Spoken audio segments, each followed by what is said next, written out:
Hello, everyone, and welcome back to our weekly webinar series that occurs here on our Facebook page every Friday at noon. My name is Brianna. I'm a Sustainable Transportation Vermont intern. And today, as many of you know, our original event was supposed to be a live stream of the Skate Against Hate protest in Burlington. This protest has since been canceled, but if anyone has any information on future Skate Against Hate protests, please send us any information, as we would love to be there and promote it. Today, we will be discussing the results of a recent questionnaire that was sent to Vermont candidates asking a series of questions regarding their stance on sustainable transportation issues. We will also use this time to discuss the Sustainable Transportation Forum with candidates for governor that we are hosting on Tuesday, July 28th at 5 p.m. here on our Facebook page. We invite viewers today to join the conversation and share what questions you all want to hear asked during Tuesday's forum. So to kick things off, I'm going to bring up Jack Hansen. Jack is the Sustainable Transportation Vermont Intern Coordinator and a Burlington City Councilor.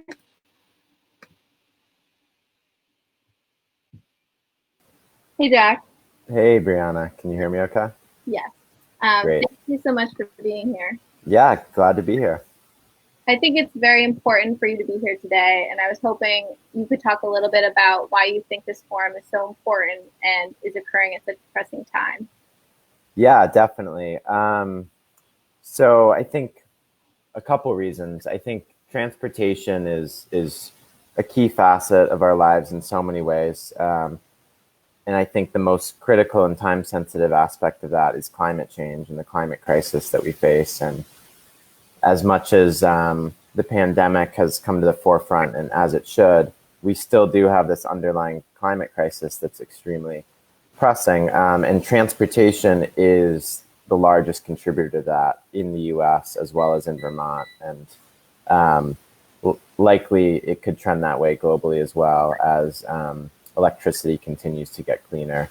Transportation is really lagging behind. So we have a lot of work to do in Vermont to reduce emissions from transportation. I don't know if you can pull up the Energy Action Network's report, but they do a great job showing it. So this, for example, from the Energy Action Network shows that when you look at the energy sector, transportation accounts for 56% of emissions. So it's huge, and it's also an economic burden on so many Vermonters. The amount of money that Vermonters spend annually on transportation, and it really doesn't have to be that way. We can develop a transportation system that is much more sustainable and much lower cost as well. If you want to just quickly pivot to a couple of their other figures in terms of what we need to do. So this is showing the Paris climate agreements, which really are still kind of lagging behind what climate scientists tell us needs to be done, but they're at least a step in the right direction. For Vermont to get there, we would have to make some pretty significant cuts in all sectors, but especially in the largest contributor, which is transportation. If you go up a little bit, it shows kind of some of the things that we need to happen, not all of them, but some of them. And by 2025, adding 90,000, I think that's the figure, it's a little small, but 90,000 EVs and reducing solo trips, improving mileage. This statistic doesn't include the fact that we also have to make significant gains in the use of public transit. That kind of goes along with reducing solo commutes as well. This is a critical need in our state, and I'm really excited that we're going to have this opportunity to question candidates for governor about it. I think it should be really high on people's priority list, and too often it's not. But for so many reasons, whether it's safety, whether it's public health, climate crisis, or economic well-being of Vermonters, this is a key issue that really deeply affects all of us. And I think right now during COVID, we're seeing so many changes in our society. So this is really an opportunity to create some of the dramatic changes that we need to see. Definitely. Thank you so much for that. I think right now is a good time to dive a little bit deeper into what the questionnaire was really asking. And then also, I just want to plug anyone watching. We're going to have a Q&A after this part of the webinar.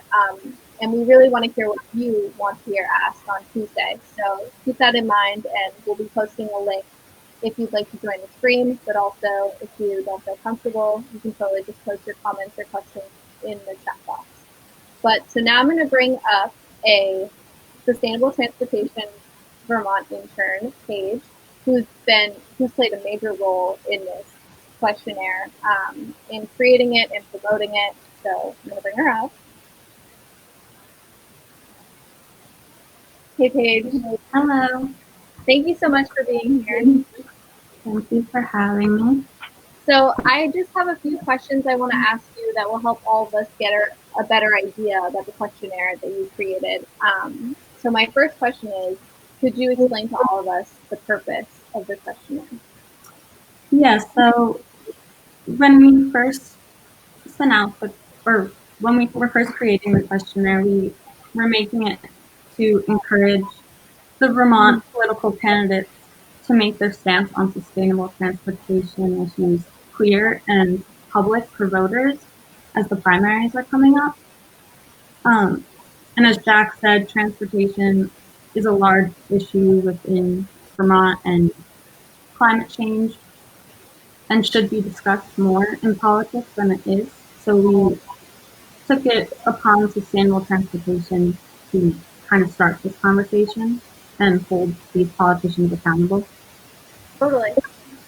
And so now, if you're comfortable, I'm going to bring up the questionnaire, and maybe we could go through each question, and you could just explain a little bit about why you chose each one. Mm-hmm. Okay.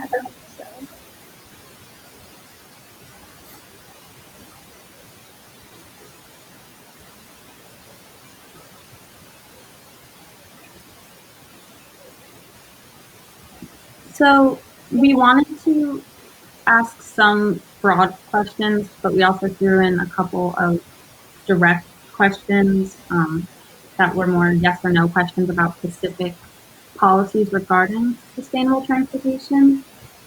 And with the first question, we were kind of curious to see how the candidates themselves got around and how they were practicing sustainable transportation, if they were. The two most popular answers were gas-powered cars and biking among many of the candidates. Yeah, and if I could chime in, Paige, I think this one's really important because it really informs a lot of like how you view transportation is how you experience it yourself every day. So if you ride the bus every day, you're going to have a better understanding of what the bus system needs in order to work better. If you drive every day, you're not going to really get that firsthand experience and really understand on that personal level. So I think it is really important that candidates are people who have experience getting around in different ways so that they can really speak from a firsthand point of view and develop policies with that in mind.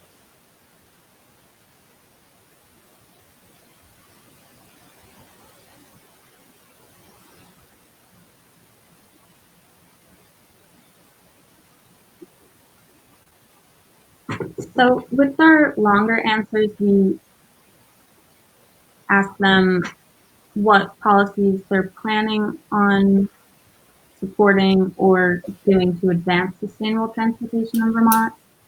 And a lot of the answers made us pretty excited. They had ambitious goals to reduce gas-powered cars and just promoting sustainable transportation more in Vermont.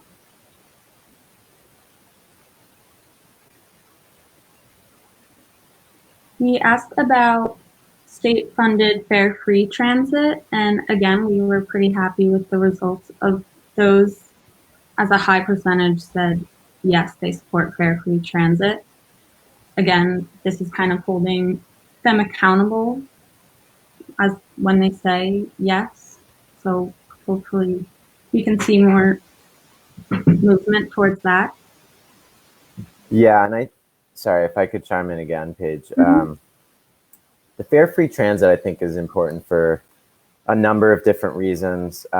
One is obviously just making it more accessible to more people, especially low-income folks, and reducing that burden. I think another aspect of it is it makes the system more efficient because you don't have to have fare boxes, and you don't have to repair that equipment, and you don't have to every stop have a line of people fumbling with change and coins, and it makes it just easier, smoother, and quicker for the whole system. And if people don't have the right amount of change, or they don't have the right app downloaded on their phone, they can still just jump on the bus and they don't have to worry about those extra hurdles. So I think it makes it easier for people to ride. It makes it faster, more financially accessible. And also on top of that, I think it really, having fare free changes the way the system operates from the standpoint of, say you have a route running in a super rural area, it's a new route that you're trying out, and maybe initially the ridership is low.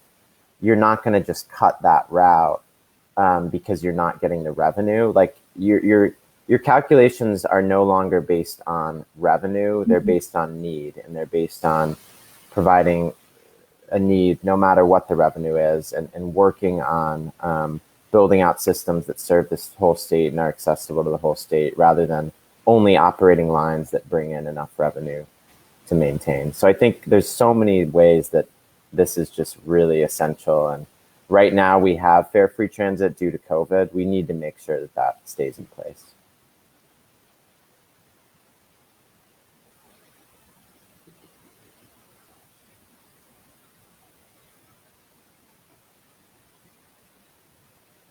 The next question, will you introduce sustainable transportation legislation in the coming legislative session? Again, sustainable transportation isn't a huge topic within politics, so this is kind of making sure that it can start becoming more part of the conversation. And again, this is where we saw some goals that were ambitious and exciting to see that these politicians are thinking about this. Next, we asked about the subsidies for free parking. This one seemed to be more split than other questions, but we did have a lot of politicians say no, that the state of Vermont should not provide free parking for employees and tenants, which, if we don't have free parking, less people will most likely be driving. Yeah, and I think it's important for people to keep in mind, like, parking is very much not free. It's very expensive, and it's kind of the reverse of the last question about making transit fare free. Like, that's the type of public good that I think we should be subsidizing. But right now, not only are we not providing fare free transit, but we're actively subsidizing parking to make it quote unquote free. But that has a high cost, and those costs just end up getting shifted elsewhere. So if someone's building housing and they build a huge parking lot and they make it free, that's just going to drive up the cost of rent for everyone, regardless of whether they have a car or not. So I think it is important that we're shifting subsidies away from single occupancy vehicles and towards things like public transit or bicycle infrastructure or other ways of getting around.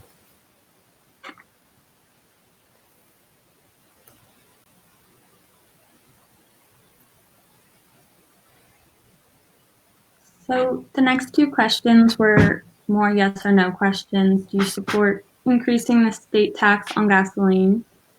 And do you support a luxury car tax or fee rate? These were kind of our direct questions. We weren't sure how people would respond, but again, people seem pretty supportive of eventually increasing the state tax on gasoline and a luxury car tax or fee rate. Right. Yeah, because I mean, Vermont's kind of middle of the road when you look across states for the gasoline tax. So, especially right now when gas prices are low, it could be an opportunity to slightly increase that, and that provides funding for repairing roads, and could be used. Potentially we could look at how that could maybe be broadened to use for other transportation goals as well. But again, it's like, what do you incentivize? What do you subsidize? What do you tax? It's just trying to get it right and trying to tax things that are harmful to society and subsidize things that benefit society. So like with a fee bait, it's kind of, you put an extra charge on super expensive luxury vehicles like a $60,000 SUV that's super polluting. And you would put an extra price tag on that, but then make it easier for a low-income Vermonter to get, a $30,000 EV. So just kind of people who have the means to buy a $60,000 SUV and who are also kind of harming society with that pollution and that safety risk of an SUV should be able to kind of support other Vermonters who would like to, go electric or do something else. So I think that's kind of the logic of a fee bait, and it's been pretty effective in places that it's been used. But yeah, I'll pass it back to you, Paige.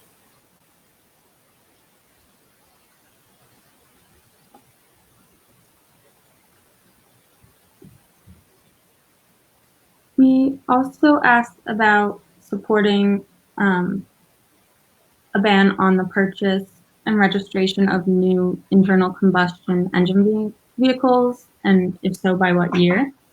A lot of people supported it, and some candidates said as soon as 2020 they hope to see this ban. Others were more long-term, 2030, 2035.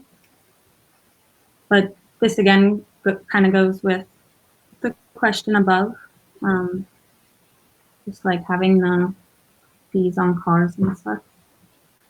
Yeah, I think that question is the biggest picture question. It's also the most controversial, but ultimately we do need to go fossil free. So if we do need to go fossil free, then things like gasoline powered vehicles are going to have to disappear. So I think it's important to kind of set those goals and get those long-term visions laid out there and get people talking about them. So that was the idea with that question, but it was all over the map, I think, in terms of how people responded to that one, which makes sense.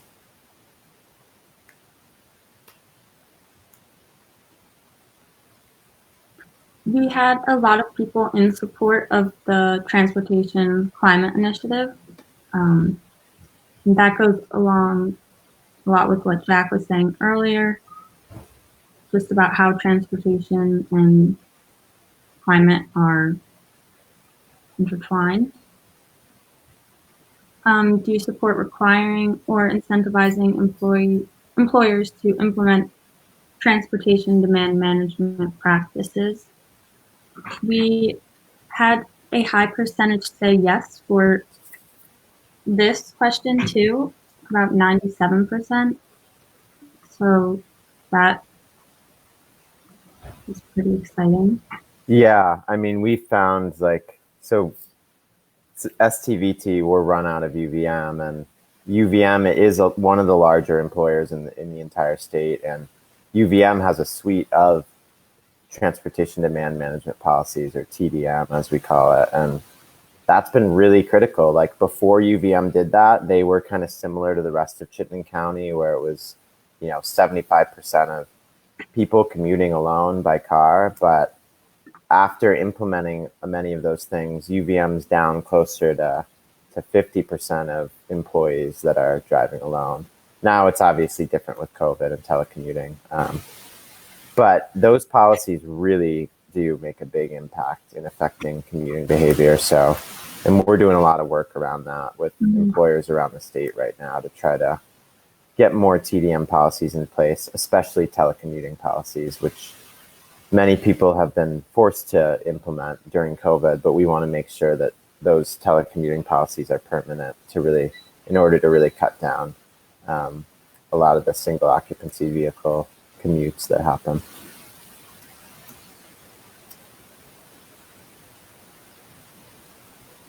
And lastly, we just had a question or spot for the candidates to add anything about other goals or add on to any of our yes or no questions. Just to kind of, for a place for them to share more of their opinions on sustainable transportation if they have any.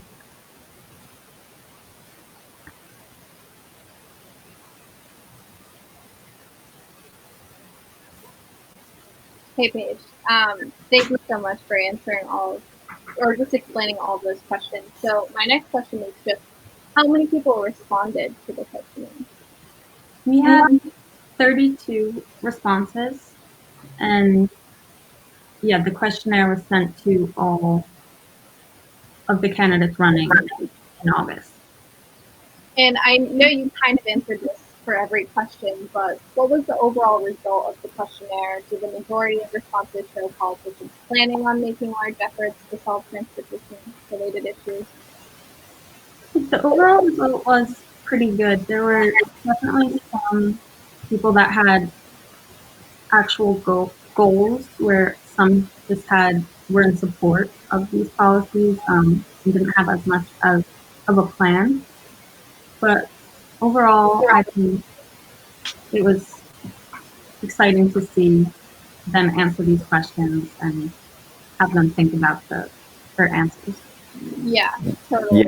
Yeah. I mean, this is the first time we've done this, Brianna, and we didn't really know what to expect, but I think we're pretty happy with it, and it kind of led to the forum that we'll talk about in a minute. But I think this will be really important too for holding people accountable. Like Paige said, it's easy to kind of talk about, oh yeah, I love sustainable transportation, I care about climate, but we wanted to really get people on record in terms of specific policies and what will you do in this coming session, like really get more specific with it, rather than just allowing people to kind of say the right thing. It's like we want to be able to hold them accountable, and we will follow up, with those who are elected and say, hey, you said you would do this during this legislative session. How's that going? And not only how's that going, but also like, how can we help? How can we support you to get some of these policies over the finish line?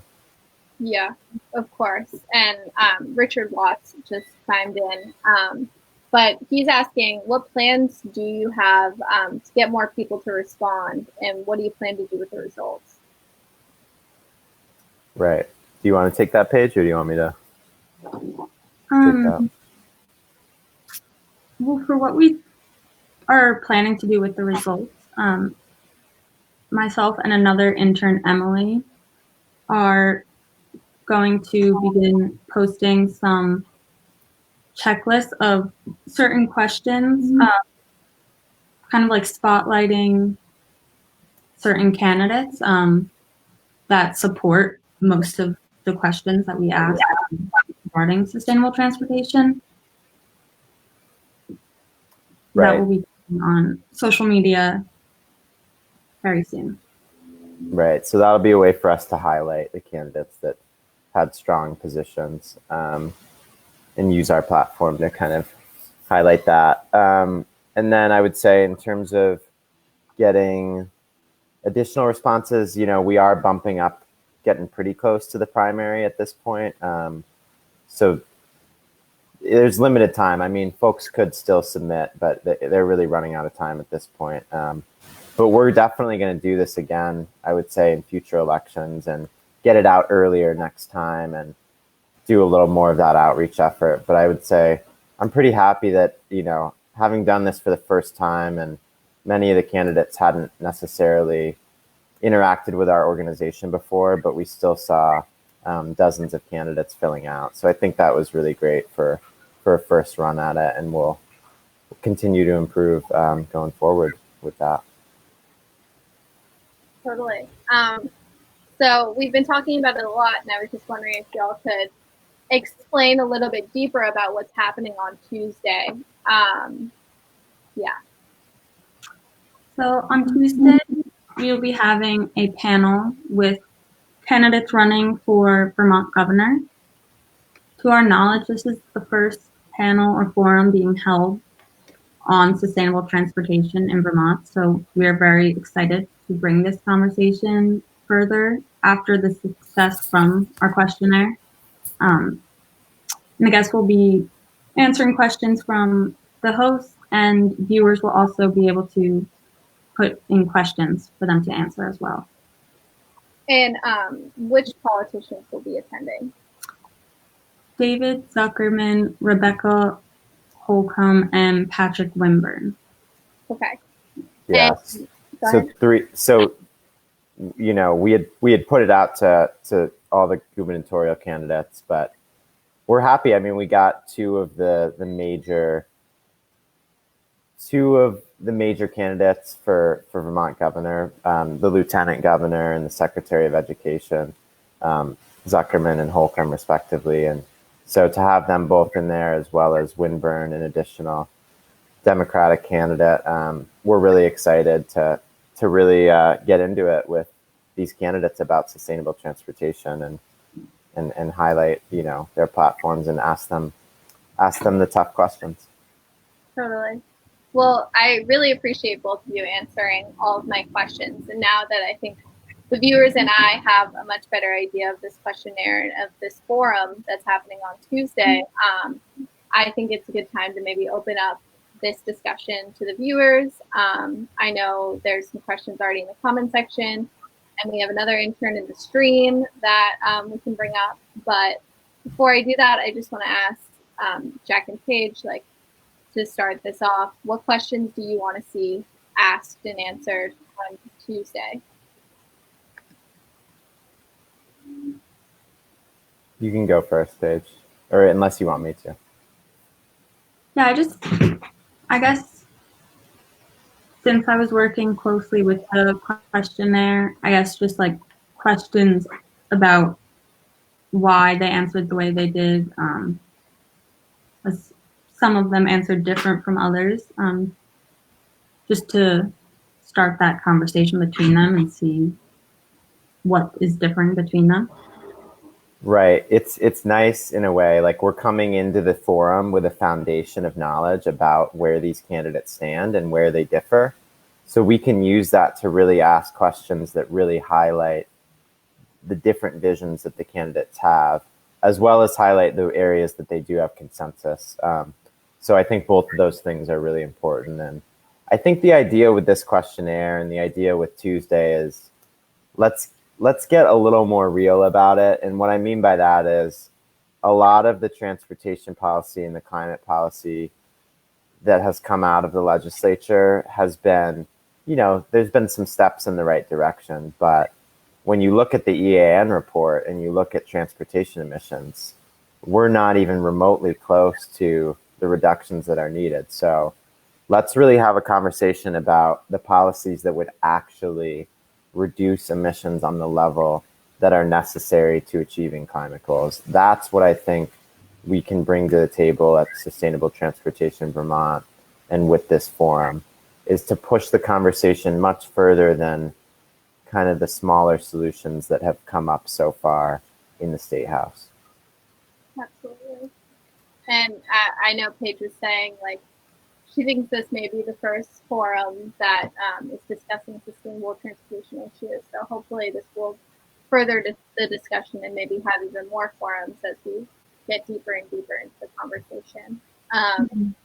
But I'm going to bring up Jacob, who's also a Sustainable Transportation Vermont intern, and perhaps he has some questions he wants asked.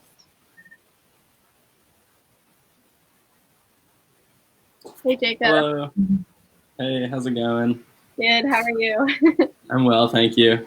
Thank you so much for having me. I'm sorry if this question was asked on the questionnaire and I missed it. I was dealing with extensive maintenance people, so I had to dip out for a second. But I was curious if any or all of the candidates would advocate for revamping New England's rail system, and if so, how would they go about doing so? Because it's a wonderful, we have infrastructure in place, and certainly putting more money into it would only increase the ridership, but also the quality of the system. Totally. Yeah, no, that's great, Jacob. That's great. And Brianna, I think Bob, the green guy, is trying to get in as well to the conversation and join us, which is awesome. Bob has been covering these issues in Vermont for years and years and has live streamed so many forums and so many conversations. So I think his perspective on this is really valuable in terms of what we could do on Tuesday to really highlight this. But yeah, Jacob, I think the rail one is huge because we actually didn't ask about rail in the questionnaire. So that's a really good one to highlight. Thank you. Do you have any other questions, Jacob, that you want to hear out? Oh, okay. No, that was it. But thank you so much. Yeah, of course. And if you decide you have another question, just wave and we can bring you back or whatever. But thank you. Of course. Thanks for having me. So I haven't seen Bob in the stream yet, but Bob, if you're watching and you have any questions about logging on, just post them in the comment section and we'll be able to help you. But we have two questions from Mackenzie Bolas, and she's wondering, does STVT endorse candidates who support sustainable transportation policies? So this time around, we're not doing endorsements, but like Paige said, we are going to showcase which candidates, answered strongly in terms of the questions that we asked them. But it's something that we, I think, are discussing and thinking about for sure. Yeah, definitely. I see Bob in the host chat, so I don't know if he's in or not, but let's see. I don't see Bob, but maybe Bob, you could join in again, or you could just ask your question in the host chat if you want. Yeah. Let's see. Looking. Is anyone else trying to get in? No, not right now. But if anyone is trying and has questions, feel free. Pop the questions in the comment section. Yeah, are there any other, after Jacob asked his question to Jack and Paige, is there anything else that now you're thinking about that you want to hear asked? Well, I do see that Richard Watts just chimed in. And Richard, if you want to jump in with us, feel free. You had posted the link, right, Brianna, for people to join? Okay. But yeah, Richard has been working and advocating around this I-89 study about widening certain parts of I-89 and adding exits and just making basically huge investments in car infrastructure and highway infrastructure, which we think is the exact opposite place that public dollars should be going right now, and will actually further deepen our challenges with transportation rather than helping us shift. So yeah, that could be a really good one. I think Richard's right. That could be a good one to ask candidates about on Tuesday. If they support those investments and those studies to add exits to the interstate. I think many people just see that as, oh yeah, that'll make it easier for people to commute and it could ease congestion and stuff like that. But new lanes, new exits, new infrastructure hasn't typically been shown to actually decrease congestion because it induces more demand typically.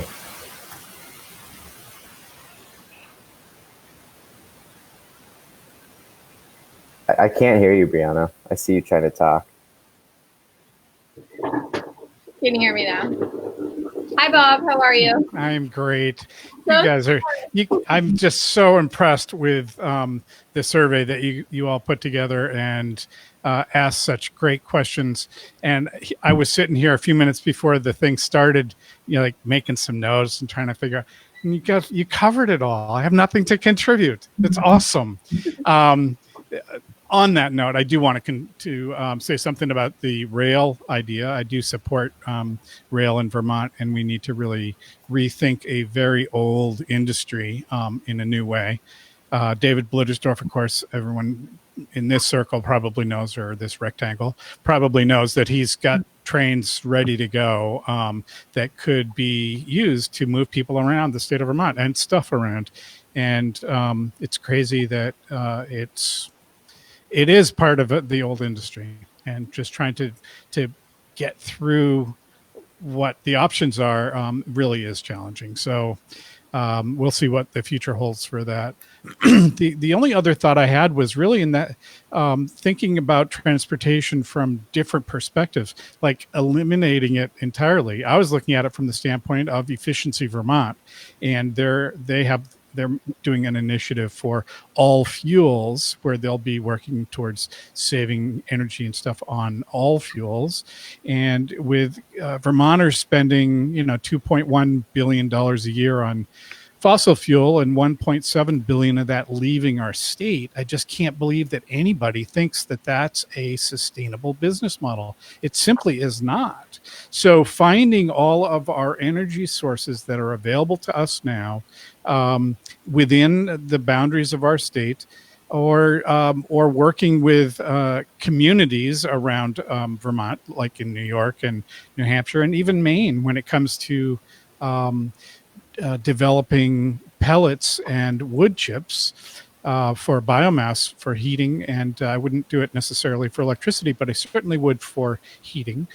But what that means is that we're able to move closer together, finding areas. I was driving around Montpelier recently and noticed a couple what I called accessory dwelling units that sort of popped up in the backyard of places. And it reminded me that about a year ago, I had recorded a presentation in Lebanon, New Hampshire at the library there. There was over 100 people in the room for a presentation on accessory dwelling units. There were bankers there, there were builders there, there were homeowners there who had backyards who were saying, hey, I could put a grandma unit in the backyard.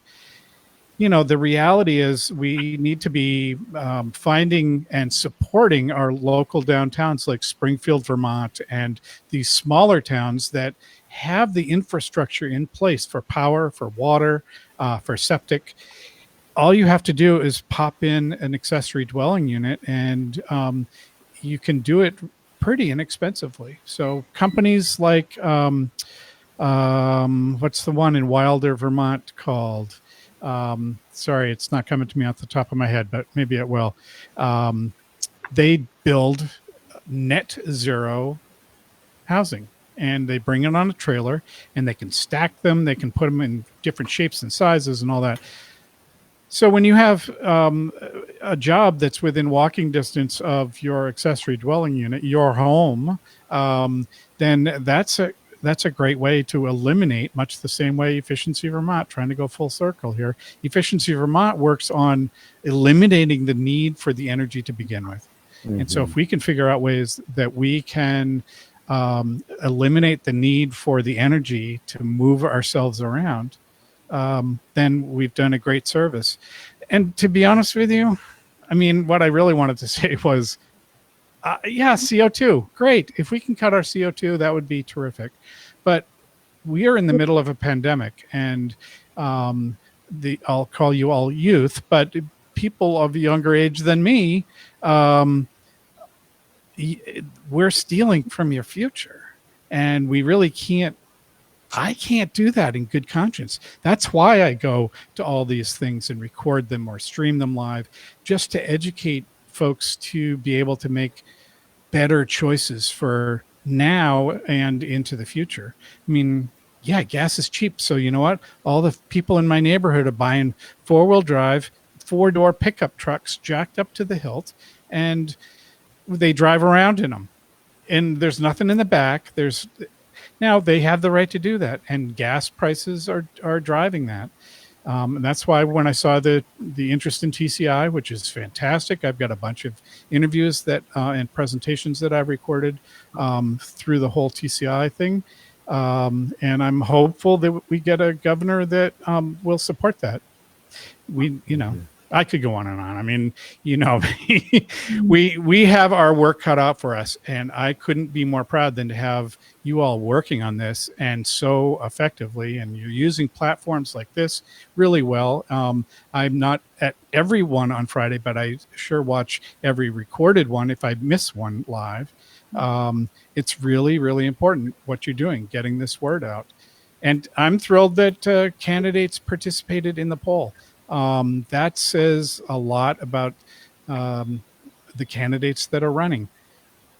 I have to say, I watched a lieutenant governor forum recently for the Republicans, and I'm not sure who they are representing, but I sure didn't feel like anything they shared represented the things that I think are important for the state. It was kind of scary. If you get a chance, go find out who these people are and really make choices for you.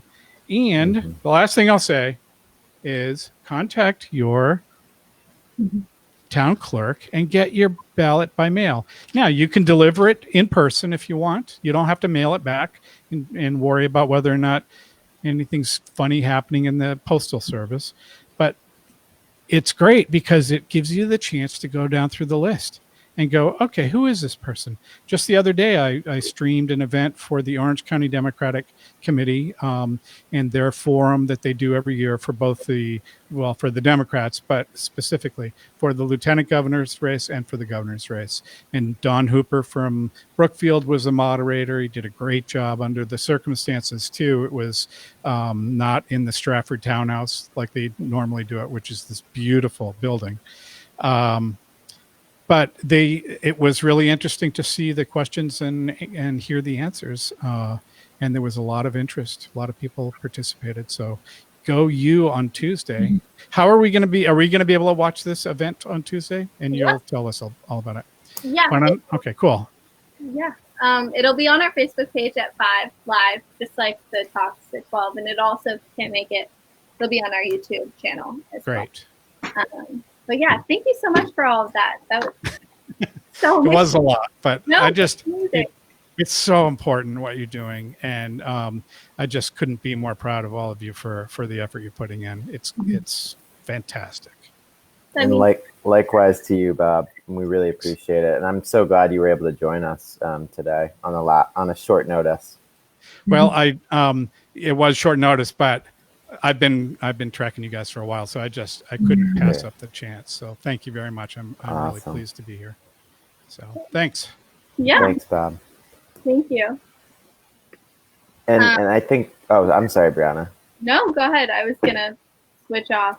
Yeah, no, I was just gonna say, some of what Bob hit on was around density and housing and having people live closer to where they work. And so much of that comes down to local policy, as Bob mentioned, whether it's ADU regulations or zoning. And Marshall Distel, who works for the Chittenden County Regional Planning Commission, he had commented as well, just asking about some Burlington policy around minimum parking requirements. And a few different communities in Vermont have been shifting policy around this, because right now the kind of norm is that any new development that comes in is that municipalities and towns and cities, they require those developers to build very large amounts of parking.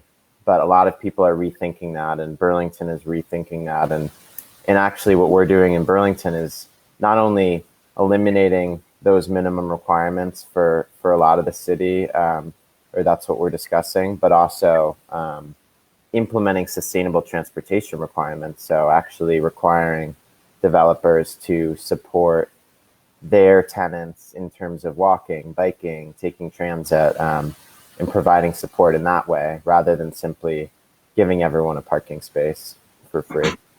So a lot of it is local policy, and the state can do a lot to enable that local policy and encourage it, but we all need to be working in our own communities to make sure that we're building that density and creating the infrastructure so that people can get around more sustainably.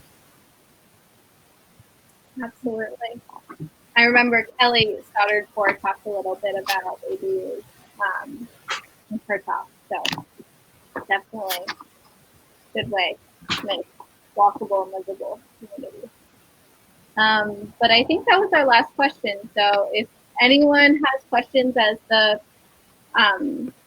days follow into Tuesday, feel free to message us on Facebook or Instagram, and we will totally read them and make sure that they're answered. But thank you everyone for being here. Thank you, Jack. Thank you, Paige. Thank you, Bob. Thank you, Jacob. Thank you, everyone. Thank you. Thank you. Brianna.